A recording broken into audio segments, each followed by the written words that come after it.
kita, puasa kita, toriko kita, ya, zikir kita, zakat kita, semua ibadah-ibadah kita ini martut ditolak oleh Allah Subhanahu wa Ta'ala. Nah ini para ikhwan sekalian, makanya kita dalam beramal ini, dia melakukan ibadah ini perlu yang namanya keikhlasan. Makanya pernah suatu hari Nabi Muhammad SAW ini kakinya bengkak, ya, kakinya bengkak. Kita kira-kira pernah nggak kaki kita bengkak? Seleo atau apa mungkin apa namanya? Cengklak ya, atau mungkin sakit apa, rematik dan lain sebagainya. Nah tapi ini Nabi Muhammad SAW, ya, beliau kakinya bengkak ini karena sholat malam, ya, karena lamanya berdiri sholat malam sampai kakinya bengkak. Ini luar biasa sekali. Sampai istri beliau yang tercinta, ya, Ummul Mukminin Aisyah radhiyallahu anha, itu kalau bahasa kita bilang begini, udah dah ya Rasulullah, libur dulu sehari 2 hari, ya, nggak usah sholat dulu, udah libur dulu sehari 2 hari. Engkau adalah orang yang udah dijamin oleh Allah, yang udah dijamin Allah masuk ke dalam surga. Bahkan kesalahanmu kalau memang misalnya ada, ya, itu diampuni oleh Allah, baik yang lalu ataupun yang akan datang. Tapi nggak ada dosanya Nabi Muhammad SAW. Kemudian dijawab oleh Nabi Muhammad, jawabannya yang membuat Siti Aisyah ini diam, nggak bisa maksa lagi. Jawabannya, afala akuna abdan syakur, apakah aku nggak boleh menjadi hamba Allah yang bersyukur? Ya, itu jawabannya. Apakah aku tidak boleh menjadi hamba Allah yang bersyukur? Makanya para ulama mengatakan bahwa tingkat ibadah yang tertinggi, ya, tingkat ibadah yang tertinggi apapun jenis ibadahnya itu dikerjakan dalam rangka syukur. Ketika kita sholat, kita kerjakan sholat kita ini dalam rangka syukur. Kita masuk thariqah juga demikian, itu dalam rangka bersyukur kepada Allah karena nikmat karunia yang Allah berikan kepada kita banyak. Kita zakat juga demikian, kita sedekah juga demikian, kita silaturahim, semuanya dalam rangka syukur. Itu tingkatan ibadah yang paling tinggi. Boleh kita ibadah pengen dapat pahala, ya, pengen masuk surga, pengen dijauhkan dari api neraka. Tapi itu level yang paling rendah, itu ibadahnya pedagang, ya. Ibadahnya pedagang gimana? Ngarepin ganjaran, ngarepin untung. Ketika mau sholat duha misalnya, kenapa sholat duha? Biar dapat rezeki. Turunin cepat. Ya? Turunin cepat dari atas. Nah, itu juga. Depan ada. Tapi kalau orang-orang yang tinggi, kenapa sholat duha? Syukur. Dalam rangka syukur. Makanya guru kita, Sayyidi Syekh Ahmad Tijani, beliau mengatakan akrabul abwab ilallah babus syukur. Jadi paling dekatnya pintu menuju Allah itu pintu syukur. Allah yang ciptain kita, Allah yang mengeluarin kita dari rahim ibu kita, ya, Allah yang jamin semua rezeki kita, yang segala-galanya lah. Wajar kalau ibadah yang kita lakukan ini hanya untuk, wajar gak kira-kira? Wajar sekali. Nah, jadi kenapa ibadah-ibadah itu nggak diterima? Karena tujuannya itu bukan karena Allah. Jadi nggak ada ikhlas, ya, nggak ikhlas di dalam ibadah kepada Allah. Kemudian yang kedua, kenapa ibadah ini ditolak oleh Allah? Karena ibadah yang dilakukannya ini salah, nggak ada ilmunya, ya, nggak ada ilmunya. Jadi dia lakukan ibadah ini sembarangan, nggak ada ilmunya.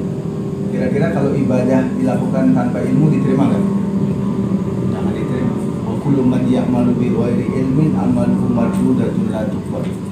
Karena siapa yang melakukan ibadah tanpa didasari ilmu, amaluhu mardudatun, ya, amalnya ditolak, nggak akan diterima oleh Allah. Ya, makanya dalam satu ayat ini Allah memberikan sindiran kepada kita. Qul hal yastawil ladina ya'lamuna wal ladina la ya'lamun. Apakah sama? Di sindiran ayat ini. Apakah sama orang-orang yang berilmu dengan orang-orang yang tidak berilmu? Salatnya orang yang berilmu ini pasti beda dengan orang yang tidak berilmu. Bisa jadi orang yang nggak berilmu salatnya sembarangan, nggak baca Fatihah, nggak punya wudu. Bertorikohnya orang yang punya ilmu dengan orang yang nggak punya ilmu juga beda. Zakatnya orang yang berilmu dengan yang nggak punya ilmu semuanya beda. Makanya Allah menyindir, apakah sama orang-orang yang berilmu dan orang. Nah, jadi ini dua hal ya para ikhwan sekalian. Termasuk juga ini penting ya, niat ketika kita masuk dalam thariqah. Ini penting sekali. Kadang-kadang kalau kita misalnya merasa bahkan sering ya malas dalam zikir, kemudian juga pengen hadir wazifah juga kelihatannya berat banget dan lain sebagainya. Ini bisa jadi karena faktor ketika kita masuk dalam thariqah ini niat kita kurang pas. Ya, nggak sedikit kan ada teman-teman kita ketika ditanya kenapa masuk thariqah, niatnya macam-macam. Ada yang pengen banyak tamu, ya, pengen bisa ngobatin orang, ya, macam-macam niatnya. Nah ini niat-niat yang seperti ini nggak benar dan ini mempengaruhi perjalanan thariqah kita. Makanya kalau pada waktu kita masuk thariqah niat kita kurang pas, dari sekarang kita tajdid lagi, kita mantepin lagi niat kita hanya benar-benar karena Allah semata-mata. Ya, banyakin taubat, mohon ampun pada Allah Subhanahu wa ta'ala. Enggak batal, thariqah kita enggak batal. Cuma enggak pas karena niat, ya. Jadi niat ini penting karena yang namanya niat ini ruhul amal. Jadi ruhnya amal perbuatan kita itu niat. Kalau ruhnya enggak ada, gimana mau diterima? Ya. Nah, ini penting para ikhwan sekalian. Dan juga kita di dalam kitab 5 ini dijelaskan ada amalan. Kalau kita baca amalan itu setelah kita melakukan ibadah, itu kata Sayyidi Syekh makbul, diterima. Jadi bukan hanya setiap habis sholat, ya, setiap habis sholat kita baca doa apa? Tabarakta ilahi minad dahri ila dahri wa ta'alaita ilahi minad dahri wa ta'ala sampai habis. Ini salah satu faedahnya, salah satu manfaatnya orang yang baca doa tersebut setelah dia melakukan ibadah, bukan hanya sholat ya. Kita memang sering bacanya habis sholat. Itu saya baca keterangannya. Itu ibadah apa aja. Kita misalnya habis baca Quran, baca itu. Bahkan habis puasa nih, ya, habis puasa kita baca itu. Itu dikatakan makbul. Jadi ibadah yang kita lakukan akan diterima oleh Allah Subhanahu wa ta'ala. Tentunya ya diiringi dengan ikhlas, ya, kemudian juga memang kita punya ilmu, ya, ada ilmunya, ya, ibadah yang kita lakukan nggak sembarangan, nggak asal-asalan, ya, yang kita lakukan dengan benar. Nah itu para ikhwan sekalian. Jadi ini yang pertama, ya, musibah kalau seandainya ibadah yang kita lakukan ditolak oleh Allah. Kalau ibadah yang kita lakukan ditolak gimana? Yang kita mau bertanggung jawabkan, bawa ke hadapan Allah. Nah ini yang pertama. Kemudian yang kedua para ikhwan sekalian, yang menjadi musibah besar, ya, kalau seandainya idza kanatil dzunub la tughfar. Kalau seandainya dosa-dosa yang kita lakukan tidak dimaafkan, tidak diampuni oleh Allah. Padahal kita dosa-dosa kita kan banyak. Al-insanu makhluk khata' wal nisyan. Kullu bani Adam khata'un wa khara khata'ina, atau setiap anak cucu Adam siapapun kecuali Rasulullah, ya, itu pasti punya kesalahan, punya dosa, dan sebaik-baiknya orang yang berbuat dosa adalah orang yang mau taubat. Nah, ini dikatakan oleh Imam Al-Ghazali, kalau seandainya dosa-dosa kita nggak diampuni oleh Allah. Jadi pertama tadi amalan-amalan ibadah kita ini nggak diterima. Padahal Allah ciptakan kita ada di muka bumi ini tujuannya untuk ibadah. Wa ma khalaqtul jinna wal insa illa liya'budun. Gimana kalau ibadah kita ditolak? Nah, yang kedua, kalau seandainya dosa-dosa kita ya ini nggak diampuni oleh Allah Subhanahu wa Ta'ala. Kira-kira kalau dua hal ini ada pada diri orang, kira-kira masuk surga atau neraka? Udah dosanya nggak dimaafin, ibadahnya nggak diterima.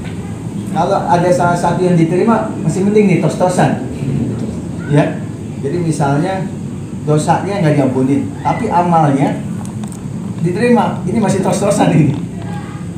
Ya, masih tos-tosan atau kebalikannya.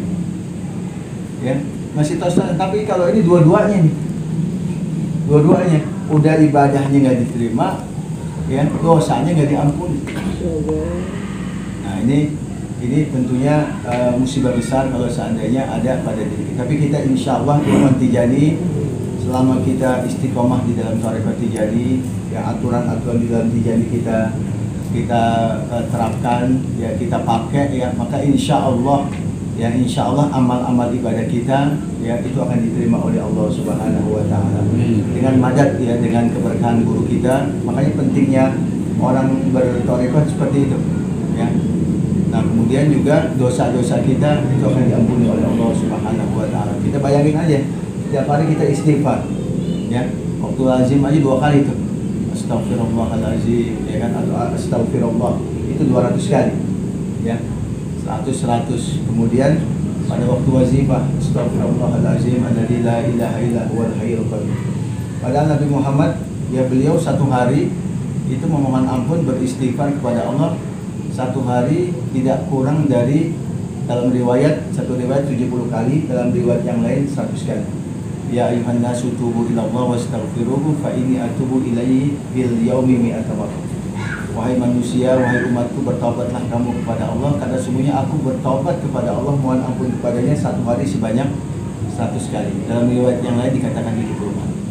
Itu Nabi Muhammad, ya 70 kali, 100 kali, yang nggak punya dosa, ya, yang maksum, yang udah jelas nanti akan dimasukkan oleh Allah ke dalam surga, masih mohon ampun, masih bertaubat kepada Allah satu hari sebanyak 70 kali. Kenapa beliau masih bertaubat, masih mohon ampun? Ini ngajarin kita, ya ngajarin kita sebagai umatnya agar terus, ya jangan bosan-bosan kita untuk mohon ampun, bertaubat kepada Allah Subhanahu wa Ta'ala. Nah kita alhamdulillah udah lebih, ya pada waktu lazim 200 kali. Ya kemudian kita tambah dengan waktu wazifah, astagfirullahaladzim alladzi la ilaha illa huwal qayyum. Nah itu luar biasa. Dan ya kata Sayyidi Syekh Ahmad Tijani, barang siapa yang hadir, ya yang hadir wazifah berjamaah, ya la tuktab dzanbuhu, dosanya nggak dicatat, nggak ditulis. Jadi Ikhwan Tijani kalau memang benar-benar, ya dia mengamalkan tarekat Tijani dengan benar-benar, ini insya Allah amal-amal ibadahnya ya akan diterima oleh Allah Subhanahu wa Ta'ala, dan dosa-dosanya semuanya akan diampuni oleh Allah Subhanahu wa Ta'ala. Ini saja, ya karena kita semua udah lapar nih, ya yang dapat saya sampaikan, mudah-mudahan ada manfaatnya. Wassalamualaikum warahmatullahi wabarakatuh. Waalaikumsalam.